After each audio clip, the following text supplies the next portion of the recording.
Well, hello, friends. Thank you for joining me.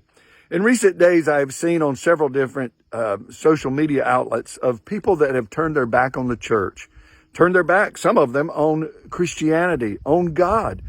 And I've been raised in the church all my life, and I know I have experienced times in my life when I've had many questions, whether there was a God, whether he heard me. And I understand that. So in the next few weeks, I'm going to be looking at some things that hopefully would encourage you. If you, in this world of confusion and all the voices that we're hearing in our world today, I want to encourage you to stand firm in the faith.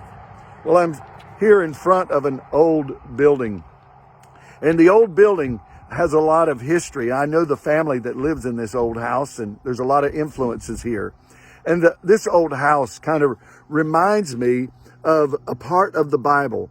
You see, the Bible is our standard.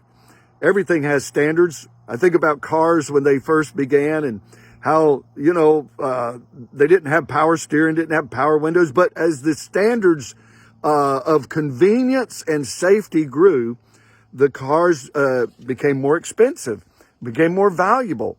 And even today with airbags, most everything on the car is there for our safety, the seat belts and so on.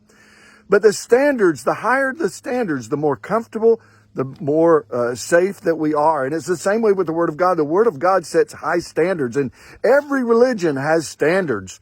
They have their own rules or regulations. And I say to you, my friends, when you examine them, you can see that the Word of God is the most logical standard that we should live by. But there's two parts to the Word. There's an Old Testament and a New Testament.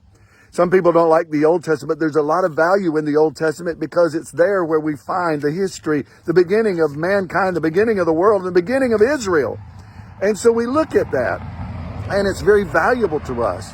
Now, we can take principles from there and see that many of those principles, even though that much of the Old Testament is surrounded by Israel and God's concern for them, we see many principles that actually are pointing to the New Testament. And so I encourage you, friends, to take the whole Bible. When we look at the whole Bible, both the Old and the New Testament, it is very valuable to us. In fact, Hebrews chapter 4, verse 12 says the Word of God is living and active.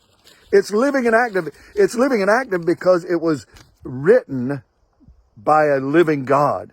And so, friends, I encourage you to take the Word, read the Word, study the Word, make it part of your life. We'll pick up the subject again tomorrow. God bless you. Bye-bye.